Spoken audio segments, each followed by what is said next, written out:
Hello friends, welcome back to Mamun's touch কিচেনে। আজ আমি বানাবো খুবই ট্র্যাডিশনাল একটা বাংলা মাছের রেসিপি, সেটা হলো দই রুই। আমরা সবাই মোটামুটি জানি দই রুই বানাতে, আর এই এত গরমে দই রুই একবার বাড়িতে ট্রাই করুন, খুব ভালো লাগবে। এটা গরম ভাত, জিরা রাইস, পোলাও সবার সাথে ট্রাই করতে পারেন। খুব সহজে কিভাবে দই রুই বানাবো চলুন তাহলে দেখে নিই। দই রুই বানানোর জন্য এখানে আমি নিয়েছি রুই মাছের 4টা পিস, আর এটা আমি অল্প নুন হলুদ মাখিয়ে রেখেছি ম্যারিনেশন করার জন্য। এবার দিয়ে দেবো অল্প তেল। মাছের মধ্যে তেল মাখিয়ে নিলে মাছ ফাটার সম্ভাবনাটা কম থাকে। এখানে আপনারা হলুদটা ব্যবহার নাও করতে পারেন, আমি অল্প পরিমাণ হলুদ দিয়েছি। এবার এটা ভালো করে মেখে নেব, আর মাখা হয়ে গেলে 10 থেকে 15 মিনিট আমি রেখে দেব। এবার একটা প্যানে তেল গরম করে নিয়ে গ্যাসটাকে মিডিয়ামে রেখে মাছগুলো আমি একটা একটা করে দিয়ে দেব ভাজার জন্য। মাছটা উল্টে পাল্টে ভালো করে ভাজতে হবে। তেলটা কিন্তু মাছ দেওয়ার আগে খুব ভালো করে গরম হওয়াটা দরকার, তা না হলে মাছগুলো প্যানের মধ্যে আটকে যেতে পারে আর মাছ ভেঙেও যেতে পারে। মাছ ভাজা হোক, অন্যদিকে আমি একটা মিক্সিং জার নিয়েছি এবং আমি একটা মশলা রেডি করব। তার জন্য নিয়েছি 2 চামচ পোস্ত, আর নিয়েছি 7 থেকে 8টা কাজু, ভাঙা কাজু, 2টো কাঁচা লঙ্কা। এবার এটা একটা পরিমাণ মতো জল দিয়ে পেস্ট বানিয়ে নেব। পেস্ট আমার রেডি হয়ে গেছে। এবার এক পিঠ মাছগুলো ভাজা হয়ে গেলে এগুলো উল্টে দেব। খুব বেশি শক্ত করে ভাজার দরকার নেই, কারণ মাছগুলো আবার গ্রেভিতে দিয়ে ফোটাবো।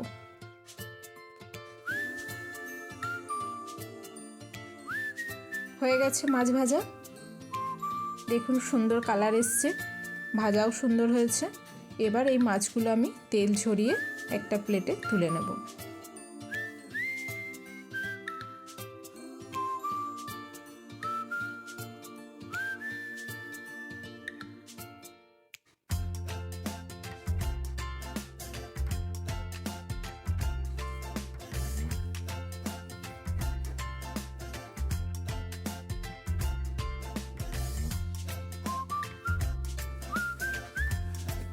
এবার সেম প্যানে দিয়ে দেব কিছু গোটা গরম মশলা, আর দেব 2টো শুকনো লঙ্কা, আর দিয়েছি গোটা জিরে। গরম মশলার মধ্যে রয়েছে দারচিনি, এলাচ ও লবঙ্গ। এবার ফোড়ন থেকে একটা সুন্দর স্মেল বেরোলে এর মধ্যে দিয়ে দেব মাঝারি সাইজের একটা পেঁয়াজ বাটা। পেঁয়াজটা কিছুক্ষণ আমি ভেজে নেব।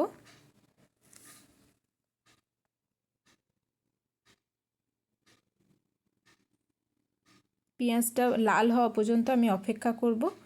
একটু লাল লাল হলেই আমি এখানে দিয়ে দেব পরিমাণ মতো আদা রসুনের পেস্ট। আর এই আদা রসুনের পেস্টটা ততক্ষণ অবধি ভেজে নিতে হবে যতক্ষণ না ওর কাঁচা গন্ধটা যাচ্ছে, ততক্ষণ অবধি আদা রসুন পেঁয়াজ বাটা কিছুক্ষণ আমি ভেজে নেব। এবার আদা রসুনের বাটাটা খানিকক্ষণ ভাজার পর যে পেস্টটা বানিয়েছিলাম সেই পেস্টটা এর মধ্যে দিয়ে দেব। এবার ওই পেস্টটা পেঁয়াজ রসুন মশলার সাথে ভালো করে কষিয়ে নিতে হবে।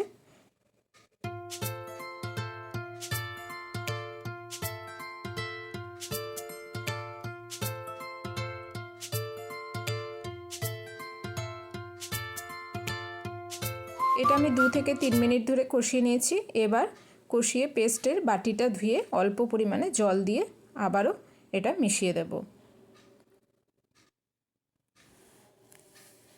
আর এই মেশানোর পর ঢাকা দিয়ে আমি কিছুক্ষণ সময় ধরে রান্না করে নেব।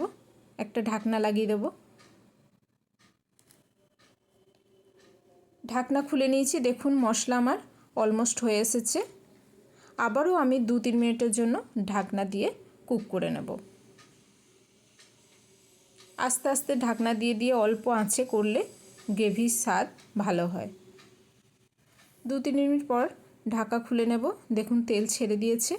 এবার এখানে আমি অ্যাড করে দেব ফেটানো টক দই। আমি দইটা মিক্সিতে ফেটিয়ে নিয়েছিলাম একটু নুন দিয়ে।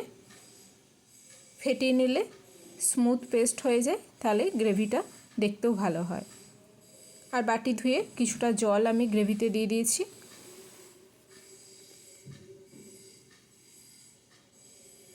এবার গ্যাসের ফ্লেমটা লোতে রেখে কিছুক্ষণ আমি মশলার সাথে দইটা মিশিয়ে নেব। এবার এখানে আমি দিয়ে দেব স্বাদ মতো নুন ও স্বাদ মতো চিনি। এবার নুন আর চিনিটা ভালো করে গ্রেভির সাথে মিশিয়ে দিয়ে ঢাকা দিয়ে আমি 2-3 মিনিটের জন্য হতে দিয়েছিলাম। দেখুন গ্রেভি ফুটে উঠেছে। এবার আমি এখানে ভাজা মাছগুলো একটা একটা করে গ্রেভির মধ্যে দেব।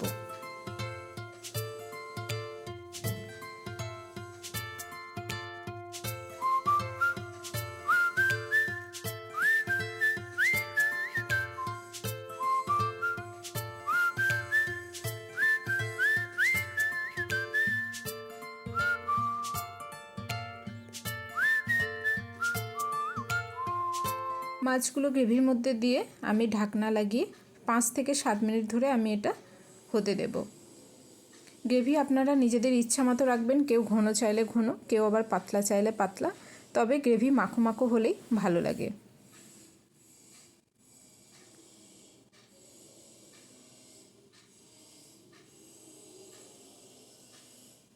হয়ে গেছে, এদিকে আমার দই রুই রেডি হয়ে গেছে এবং এটা থেকে একটা খুব সুন্দর স্মেল আসছে।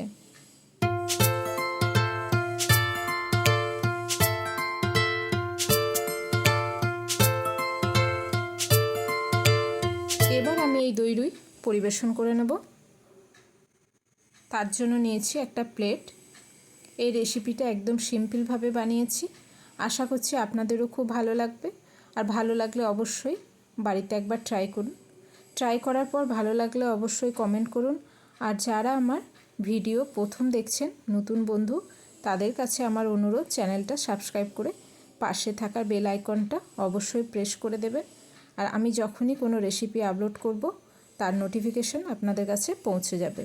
তাহলে নমস্কার, আবারও হাজির হয়ে যাব অন্য কোনো রেসিপি দিয়ে। ভালো থাকবেন, সুস্থ থাকবেন।